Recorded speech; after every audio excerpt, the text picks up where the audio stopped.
Hola Fernando, bienvenido al ciclo de entrevistas a candidatos constituyentes realizado por la Escuela de Periodismo de la Universidad Mayor en conjunto con el medio digital Diario Constitucional. Fernando Atria Lemet es abogado, docente universitario y político chileno. En la actualidad es profesor de pregrado en la Facultad de Derecho de la Universidad de Chile y presidente del movimiento político progresista Fuerza Común. Durante los últimos años ha participado activamente en el debate ciudadano sobre la reforma educacional, los derechos sociales en general y la nueva Constitución. Fernando es candidato constituyente, postula por el Distrito 10 en una candidatura independiente como parte de la lista Apruebo Dignidad. Gracias, Fernando, por acompañarnos. Vamos de lleno a las preguntas. ¿Cuál es una de tus principales visiones respecto del proceso constituyente? Bueno, Andrés, gracias al Diario Constitucional por esta unidad, a la Escuela de Periodismo de la Universidad Mayor también. Mis principales visiones. El proceso constituyente se hizo imprescindible como consecuencia de la irrupción del 18 de octubre de 2019 y los días siguientes del pueblo que demandó una nueva constitución. Demandó una... En un momento lo que irrumpió fue negatividad, no a esta forma política, no al hecho, no al abuso, no más neoliberalismo, no más FP, etc. Y como consecuencia de un proceso largo de deslegitimación institucional causado por la constitución vigente, la constitución tramposa, que es una constitución que hizo que buscó un poder institucional incapacitado para procesar demandas de transformación por tomar decisiones transformadoras. Ese era el sentido, a mi juicio, de la constitución tramposa. Impedir que fuera posible tomar decisiones transformadoras y de ese modo proteger el modelo neoliberal. Mi principal visión sobre lo que la nueva constitución necesita crear es una política que sea capaz de conducir las demandas de transformación que surgen de la ciudadanía y que entonces los ciudadanos y ciudadanas puedan política institucional un instrumento que es la medida de su empoderamiento. ¿Qué tan efectivo crees tú que es que la redacción partirá desde cero? Desde el punto de vista político, de la hoja en blanco no es rechazar todas y cada una de las partes del texto constitucional. Es absurdo, hay partes de ese texto constitucional que vienen de antes de 1980, hay partes que de hecho que son tomadas de otras constitucionales, y entonces sería absurdo decir que cada letra de la Constitución tiene que ser distinta. No, por supuesto que la nueva Constitución tomará, de las que están en el texto hoy día, tomará también cuestiones de la tradición constitucional tomará, por supuesto, influencias de otras constituciones, otros intentos en Occidente. Todo eso es verdad.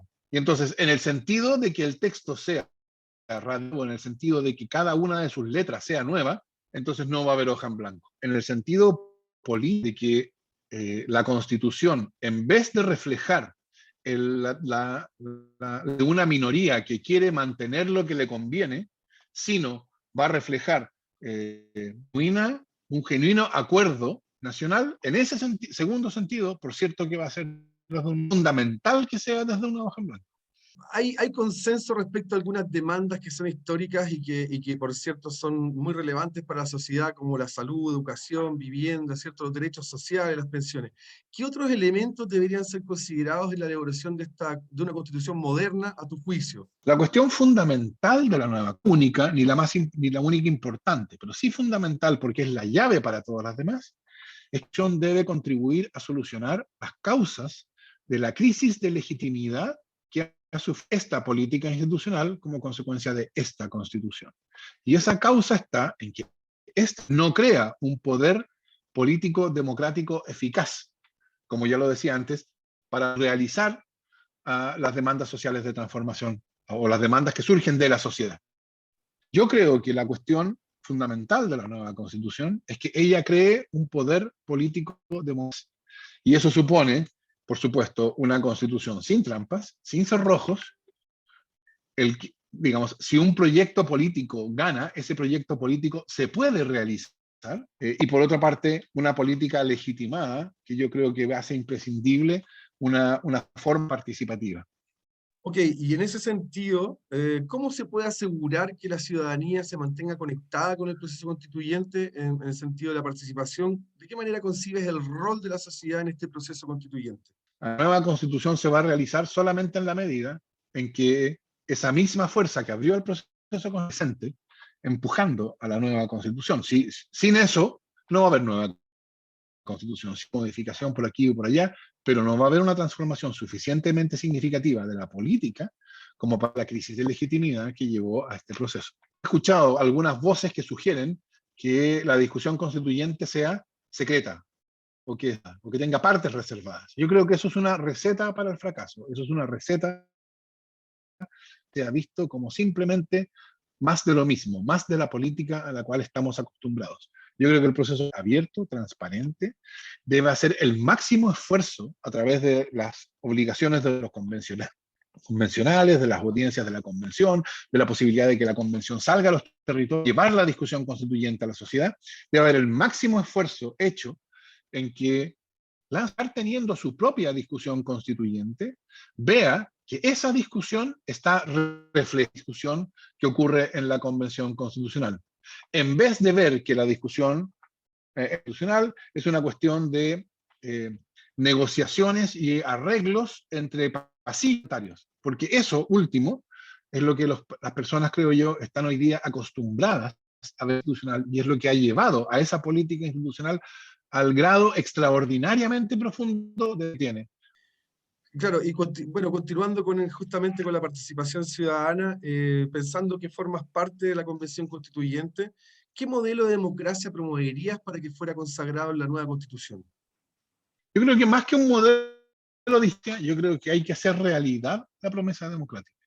Yo creo que las personas hoy día, la idea del poder institucional es un poder que viene del pueblo, y entonces que se ejerce, que el pueblo actúa a través de esa idea.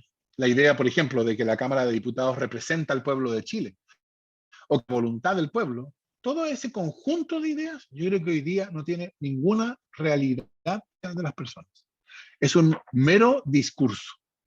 Y como es un mero discurso legítimo que no tiene ninguna realidad en la experiencia, eso lo que ha producido ha sido la deslegitimación que invocan ese discurso. Y entonces lo que yo esperaría que la nueva constitución le dé realidad a ideas. O sea, que el pueblo vea en la política institucional la medida en el poder para decidir. Yo no una oposición entre democracia representativa y democracia participativa. Creo que la democracia no puede, la política no puede sino tener una dimensión representativa.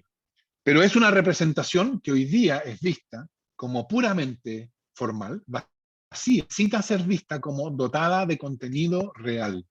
Y para eso entonces, como yo te dije antes, tal creo yo, que la discusión sobre régimen político y sobre la institucionalidad de lo que Alberto Gargarella llama la sala de máquinas, esté orientada a crear un poder político democrático que pueda actuar, por un lado, y por otro lado, a que ese poder político democrático eficaz esté a la ciudadanía, para lo cual yo creo que van a ser imprescindibles formas de participación directa, entre las cuales, por supuesto, pero entre las cuales podrían estar cosas como iniciativa popular de ley o referéndum revocatorio. El punto de vista de darle realidad al principio democrático. Y Fernando, finalmente, en varias entrevistas ha señalado, ¿cierto?, la necesidad de abolir el Estado subsidiario y reemplazarlo por un Estado social.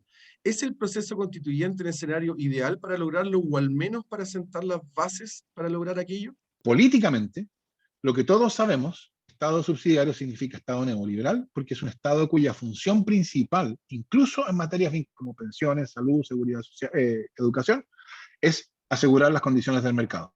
Y eso es las sociales porque el mercado es un espacio donde se manifiestan todas las desigualdades de origen, por cierto.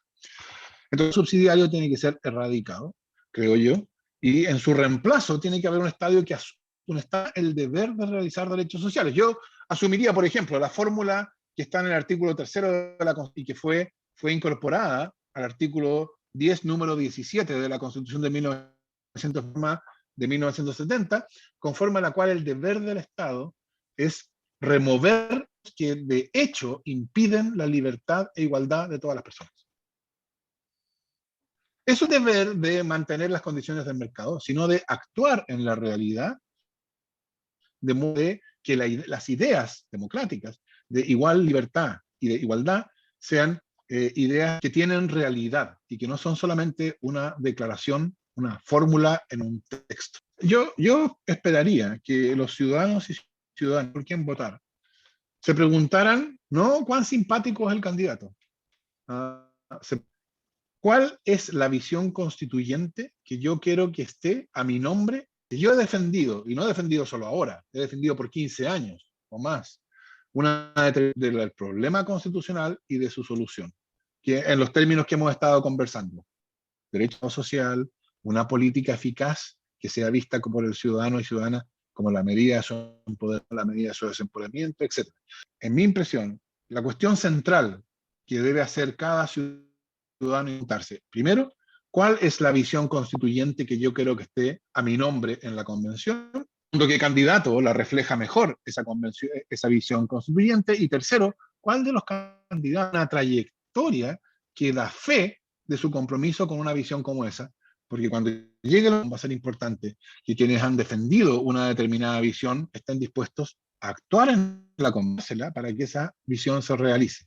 Esa, creo yo, es la razón que yo daría a disposición de los ciudadanos, y por cierto, entonces los ciudadanos que concuerden, lo que les parezca, que la visión que yo he estado defendiendo por tanto tiempo, que están de acuerdo con ella, y que la historia que yo he tenido, una razón para ver que ese compromiso genuino, bueno, ellos tendrían entonces una razón para votar por mí. Fantástico. Te agradezco mucho, Fernando, la conversación. Y bueno, éxito en el proceso que comienza el 11 de abril.